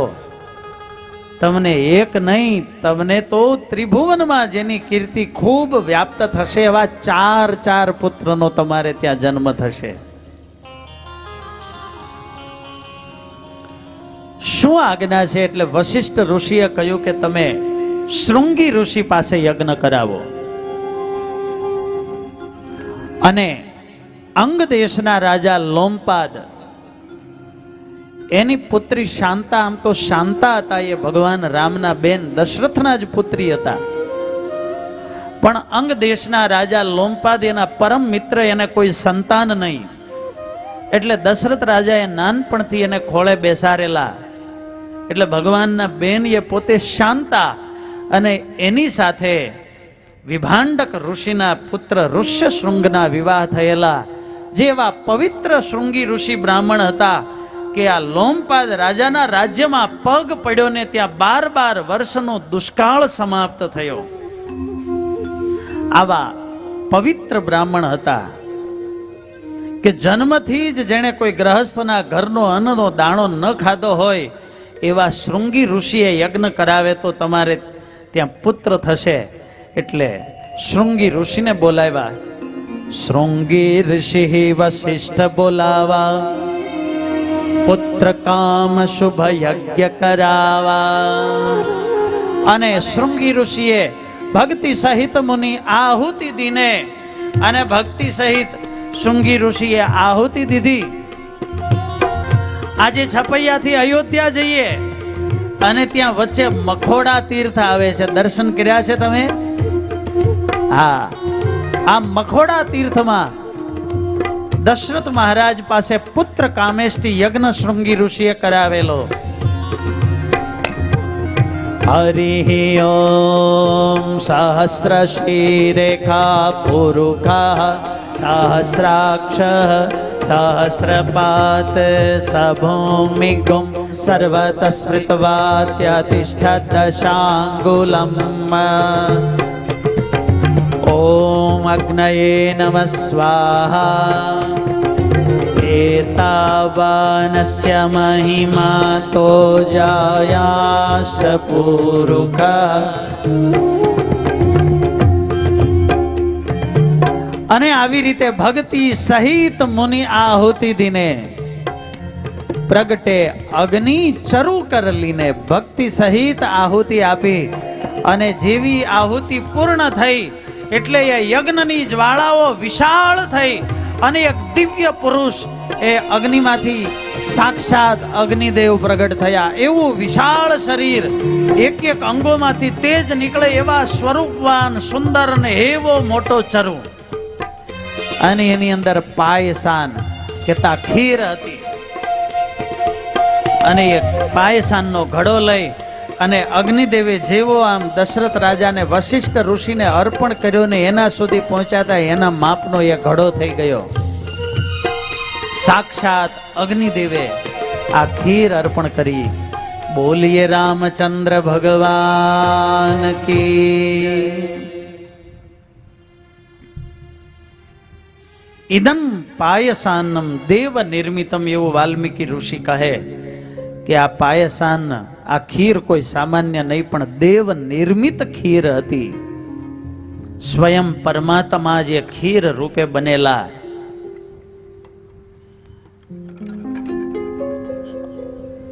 રામાયણની અંદર તુલસીદાસજી લખે કે એના સરસ રીતે વિભાગ થયા. એ ખીરનો અડધો ભાગ હતો એ માં મોટા રાણીએ કૌશલ્યાજીને અર્પણ કર્યો.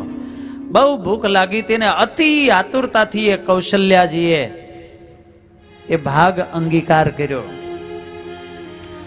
જે ભાગ વધ્યો તો એમાંથી 2 વિભાગ કરવામાં આવ્યા. અર્ધો કૈકેયીજીને આપવામાં આવ્યો અને ચોથો ભાગ વધ્યો એમાંથી 2 વિભાગ કરીને કૈકેયી અને કૌશલ્યાજીના હાથે સુમિત્રાજીને અર્પણ કરવામાં આવ્યા. એટલે સુમિત્રાજીએ 2 ભાગ લીધા એટલે એને 2 પુત્રો થયા. પણ એણે સંકલ્પ કર્યો કે મારે જો 2 પુત્ર થશે તો તમારા બંનેના એક પુત્રની સેવામાં મારા બંને પુત્રને આપી દઈશ. આવી રીતે ખીર ગ્રહણ કરી અને વાલા ભક્તજનો તુલસીદાસજી રામાયણમાં લખે કે ભગવાન માં કૌશલ્યાના ઉદરમાં પધાર્યા.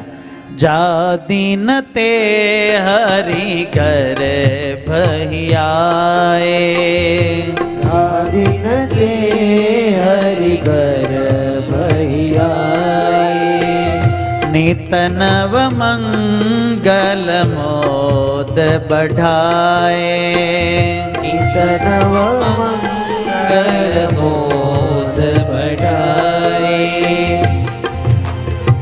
જેવા પરમાત્મા માં કૌશલ્યાના ઉદરમાં આવ્યા, આ સૃષ્ટિમાં અનેક પ્રકારના ચમત્કારો દેખાવા લાગ્યા. પરમાત્મા તત્વ જેવું છે વાલા ભક્તજનો, જ્યાં આવે ને ત્યાં બધું સુંદર થવા લાગે.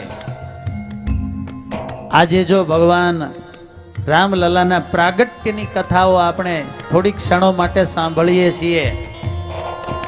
તુલસીદાસજીએ 4 ચોપાઈમાં ભગવાનના પ્રાગટ્યની કથા લખી છે. માટે આજે આપણે બહુ વિસ્તાર કરવો, પ્રેમ સે બોલો જય શ્રી રામ. આમ તો અમે કહીએ કે કલ્પના કરીએ, ભાવના કરો કે આપણે અયોધ્યામાં બેઠા છીએ, પણ અમારા સ્વયંસેવકોએ આમ ખરેખર આપણી નજર સામે અયોધ્યા ધામ ખડું કરી દીધું છે.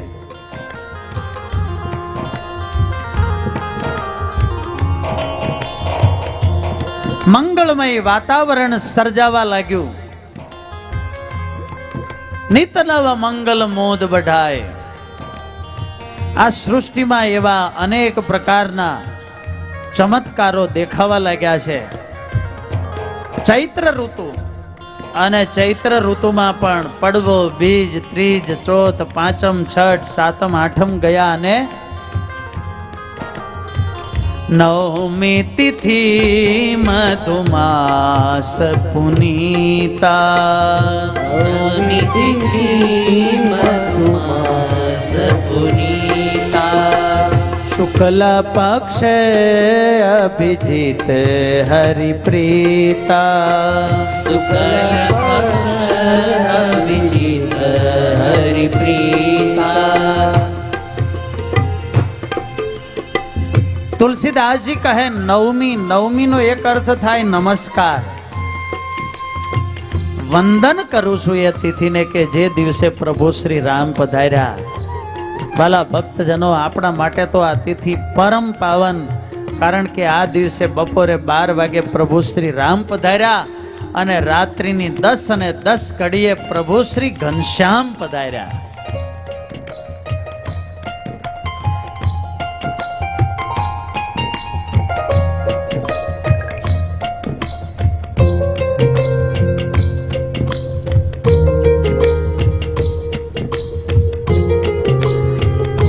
નવમી તિથિનો સૂરજ પણ જાણે સોનાનો ઉગ્યો.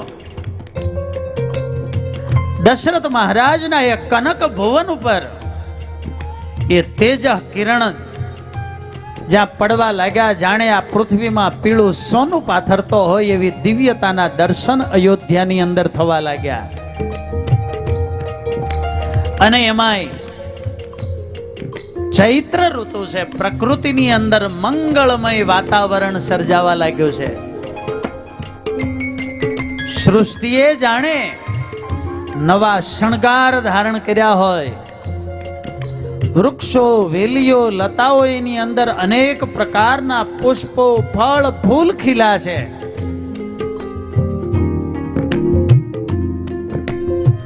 બન કુસુમિત ગિરિગન મનિયારા, બન કુસુમિત ગિરિગન મનિયારા, શ્રવહિ સકલ સરિતામૃત ધારા, સ્રવહિ સકલ સરિતામૃત ધારા. વન કુસુમિત બની ગયા છે. શ્રવતી સકલ સરિતા અમૃત ધારા. સરયુ નદીમાં પણ જાણે અમૃતનો પ્રવાહ વહેતો હોય. સરયુ ભરને લગી ઉછાલા, સાગર સ્વયં નદી તટ આયા. આજે સૌ કોઈને અપાર આનંદ છે. રાવણે યજ્ઞો બંધ કરાવેલા આજે યજ્ઞિહોત્રીઓના યજ્ઞ કુંડમાંથી આપોઆપ અગ્નિ નારાયણ પ્રગટ થવા લાગ્યા છે. શીતલ મંદ સુરભિ બહબાવો, શીતલ મંદ સુરભિ બહબાવો, હર્ષિત સુર સંતન મન ચાઓ, હર્ષિત સુર સંતન મન ચાવો. આજે મંદ શીતળ સુગંધી વાયુ વાવા લાગ્યો છે. બપોરના 12 વાગ્યાનો સમય પણ મંદ શીતળ વાયુ આવી છે. આજે વાયુ દેવતાને પણ આનંદ છે, કારણ કે મારો પુત્ર હનુમાન પ્રભુ શ્રી રામની સેવામાં જોડાશે. આજે બધા જ દેવતાઓને આનંદ છે. શિવજી મહારાજ સતી પાર્વતીજીને આ કથા સંભળાવે કે હે દેવી, આજે આવું મંગળમય વાતાવરણ, આકાશની અંદર 88,000 ઋષિઓ અને દેવતાઓ વિમાન લઈ અને ભગવાનની સ્તુતિ કરવા લાગ્યા છે. સૂર સમૂહ વિનતી કરી પહોંચે નિજ નિજ ધામ, જગ નિવાસ પ્રભુ પ્રગટે અખિલ લોક વિશ્રામ. સિયાવર રામચંદ્ર કી, સિયાવર રામચંદ્ર કી. દેવતાઓ હતા એ આકાશ માર્ગે ભગવાનની સ્તુતિ કરીને જેવા પોતાના ધામમાં પહોંચે ને એ જ વખતે ભગવાને માં કૌશલ્યાની સામે દિવ્ય રૂપે દર્શન આપ્યું છે. ભગવાનનું એ દિવ્ય દર્શન, આવો વાલા ભક્તજનો પ્રભુ શ્રી રામનું આપણે દર્શન કરીએ. બોલીએ રામચંદ્ર ભગવાન કી. તાળીઓના ગડગડાટ સાથે ભગવાનના દિવ્ય દર્શનને વધાવીએ. ભયે પ્રગટ કૃપાલા દીન દયાલા, કૌશલ્યા હિતકારી, હર્ષિત મનહારી, મુનિ મનહારી, અદ્ભુત રૂપ વિચારી, લોચન અભિરામા, તનુ ઘનશ્યામા, વિજયાયુધ ભુજચારી, ભૂષણ વનમાલા, નયન વિશાલા, શોભા સિંધુ કરારી. કહ દોઈ કર જોરી, સ્તુતિ તોરી, કેહી વિધિ કરો અનંતા, માયા ગુણ જ્ઞાન તયા માના, વેદ પુરાણ બનંતા, ભય પ્રગટ કૃપાલા. ભગવાને દિવ્ય રૂપે ચતુર્ભુજ વિરાટ રૂપે માં કૌશલ્યાને દર્શન આપ્યું. અને તુલસીદાસજીની કલમ માં કૌશલ્યા વિનોદ કરે કે પ્રભુ, લાગતું નથી કે તમે પુત્ર બનીને આવ્યા છો, તમારા દર્શન કરતા તો લાગે છે કે તમે મારા પિતા બનીને આવ્યા છો. પ્રભુ, બાળક આવડું ન હોય, નાના બનો. એટલે પ્રભુ પોતાનું સ્વરૂપ નાનું કરવા લાગ્યા. કૌશલ્યાજી કહે પ્રભુ 4 નહીં 2 ભુજા કરો. એટલે ભગવાને 2 ભુજા અદ્રશ્ય કરી. પ્રભુ, બાળક તો નિર્વસ્ત્ર જન્મે, ભગવાને પોતાના વસ્ત્ર અદ્રશ્ય કર્યા. વળી માં કૌશલ્યા કહે પ્રભુ હજુ નહીં, હવે મારે માં શું કરવું? અને ત્યારે માં કૌશલ્યા કહે પ્રભુ, આમ વાતો, બાળક થોડું કઈ વાતો કરે, બાળક તો રડે, માટે આપ રુદન કરો. સુની બચન સુજાના રોદન ઠાના, ઓહી બાલક સુરભો પાયા. ચરિત વહી હરિપદ પાવઈ, તેન પરહી ભવ કો પાભય પ્રગટ કૃપાલા. તાળીઓના ગડગડાટ સાથે વાલા ભક્તજનો ભગવાનના દિવ્ય પ્રાગટ્યને વધાવીએ. પ્રભુ શ્રી રામ પધાર્યા. દશરથ રાજાના મહેલમાંથી અનેક દાસ દાસીઓ અનેક સામગ્રીઓ લઈને દોડ્યા. દેવતાઓ આવીને વધાઈઓ દેવા લાગ્યા. આમ તો ભગવાન કનૈયાનું પ્રાગટ્ય રાત્રિના 12 વાગે થાય, પણ સુરતના ભાગજો અત્યારે રાતના 12 વાગ્યા છે ને પ્રભુ શ્રી રામનું પ્રાગટ્ય થયું છે. હે દાદી લાંગ દીદી કટ દિલાંગ થઈ થઈ, ઉદંગ જીલાત શિવજી નાચે. જાજક જકાત કિન કિન મંજિર ઉપાદ, કિટ દિન નગાર જમક જમકે. ઝુમક ઝુમ ઝુમાક, જાલર જમ જમાક, ગુંજર ઘમ ઘમાક, ખંજરી કણ કણને. જાજક જકાત કિન કિન મંજિર ઉપાજ, કિટ દિન નગાર ધમક ધમકે. કિટ દિન નગાર ધમક ધમકે.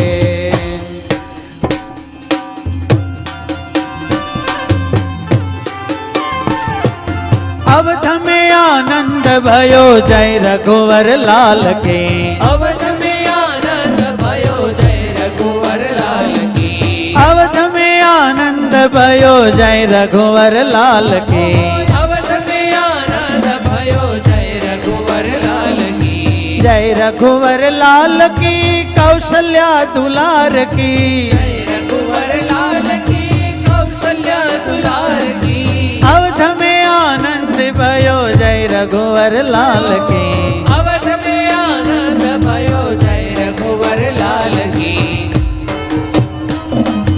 વાલા ભક્તજનો, પ્રભુ શ્રી રામના પ્રાગટ્યનો ઉત્સવ ઉજાવી રહ્યા છીએ. વૈકુંઠ ધામ છોડીને ભગવાન અહીં પધારતા હોય અને આપણે બેઠા રહીએ તો જોઈએ એવું સ્વાગત ન કર્યું કહેવાય હો. ત્યારે જો બધી બાજુ સભા મંડપમાં જગ્યા છે.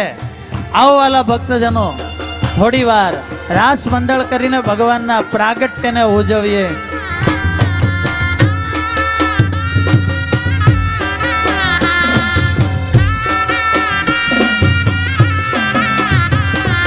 हाथी दिने घोड़ा दिने और दिने पालकी। हाथी दिने घोड़ा दिने और दिने पालकी।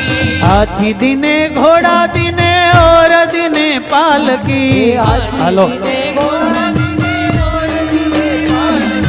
पालक को हाथी घोड़ा बूढ़े को पालकी। पालक को हाथी घोड़ा बूढ़े को पालकी। अवध में आनंद भयो जय राम लाल की। अवध में आनंद भयो जय रघुवर लाल की।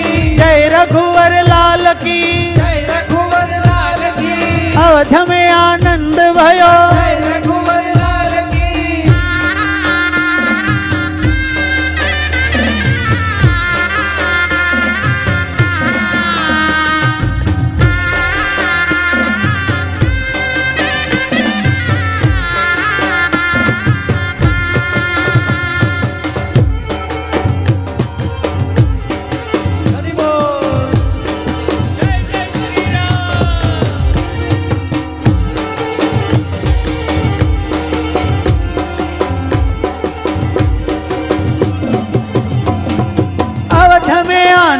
भयो जय रघुवर लाल की अवध में आनंद भयो जय रघुवर लाल की जय रघुवर लाल की ओ जय रघुवर लाल की कौशल्या दुलार की जय रघुवर लाल की कौशल्या दुलार की अवध में आनंद भयो जय रघुवर लाल की अवध में आनंद भयो जय रघुवर लाल की ભલા ભક્તજનો આજે ભગવાનના પ્રાગટ્યની વધામણીના છાબ લઈને અમારે યજમાન ભક્તો આવી રહ્યા છે. સરસ મજાના ભગવાનના વાઘાના છાબ અમારે અરવિંદ ભગત પાઘડાળ ભગવાનને માટે પાઘ અર્પણ કરવા માટે હર્ષ હરિકૃષ્ણભાઈ સહયજમાન પધારશે. ઘરેણાના છાબ લઈને સહયજમાન એવા કીર્તિભાઈ ભાયાણી પધારશે. મુગટના છાબ લઈને આ કથાના સહયજમાન હરિકૃષ્ણભાઈ ચોડવડિયા પધારશે. સૂકા મેવાના છાબ લઈને વિનોદભાઈ હિરપરા તમારે ઝોન નિરીક્ષક એવા વાલજી ભગત ચોકલેટના છાબ આ બધા જ ભક્તો છાબ લઈને અર્પણ કરવા માટે પધારી રહ્યા છે. ભલા ભક્તજનો આવો થોડી વાર માટે છે. આ બાજુ જગ્યા ખાલી છે. હા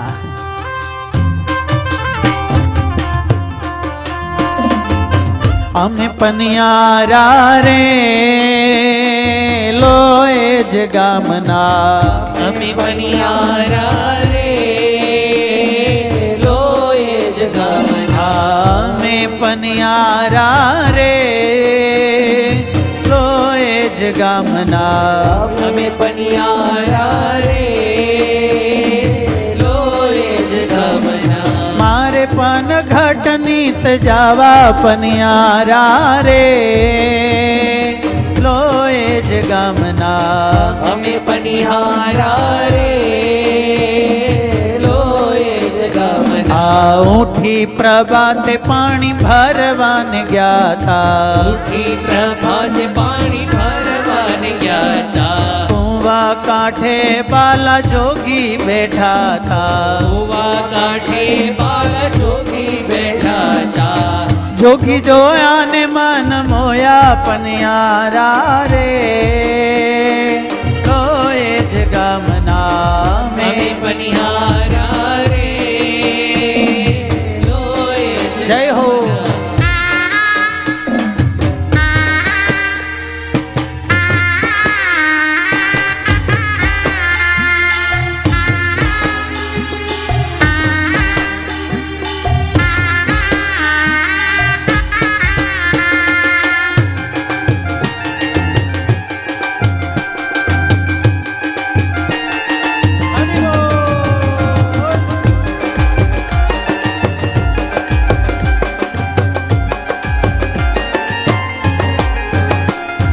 देखत बड़वाग लाग पोत सरस नवल पाग देखत बड़वाग लाग पोत सरस नवल पाग अंतर अनुराग जाग छवि यथाग बारी यथाग भारी अति विशाल तिलक बाल निर्गत जन हो निहाल उन्नत त्रय रेख जाल काल व्याल हारी चाल चाल हारी विलसित भ्रुव साम वंक चिंतत उर्जात शंक ऋग्वद भर बीज पंक अंक भ्रमर ज्ञानी अंक भ्रमर ज्ञानी जय जय घन श्याम श्याम अम्बुज दृग कृत उदाम सुंदर सुखदाम नाम सावरे गुमानी जीरे सुंदर सुखदाम नाम सावरे गुमानी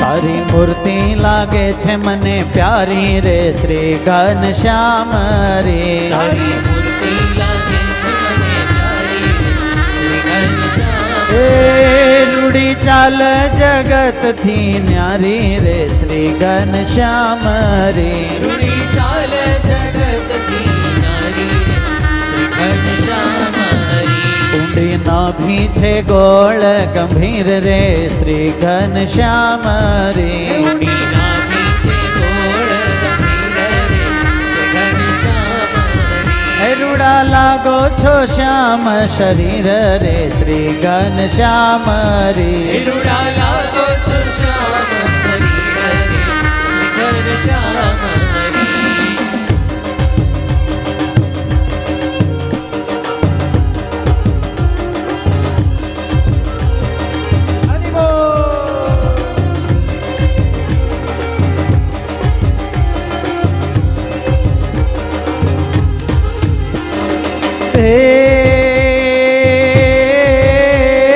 મંદ મંદ મુકા સંત દાર સમ પંક્તિ દાન મંદ મંદ મુકા સંત દારિમ સમ પંક્તિ દંત સમરત માંત સંત ખંત સંત કરકે લોભિત ચિતય ધર લાલ વિલસિત વિદ્રુમ પ્રબાલ રાજત અતિશય રથાલ તાલ વંશીધર કે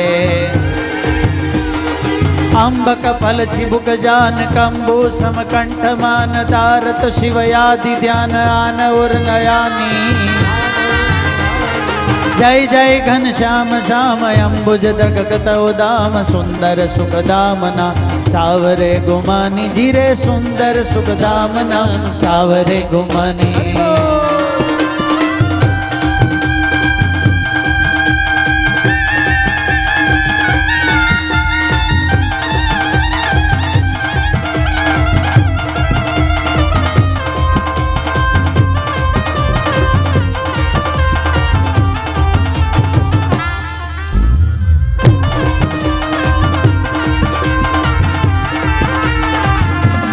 આજ મારે ઓરડે રે આવ્યા અવિનાશી અલબે ભાઈ મેં બોલાવ્યા રે સુંદર જોગા વાળો છે નિર્ખ્યા નીણા બની રે નટવર સુંદર શ્રી ઘનશ્યામ શોભાશી કહો રે નિર્ગી લાજે કોટિક કા ખુદ ગુલાબ ના રે કંઠે હારો જામે હારો મહિને વારણા રે કરને લાગી વારંવાર આવ્યો મેં તો આદરે રે બેસવા ચાકડીઓ કરી ક્યાં પૂછા પ્રીત શું રે ભાઈ મેં સર્વે સમાચાર કહો ને હર ક્યાં હતા રે ક્યાં જગ્યા ધર્મ કુમાર સુંદર શોભતા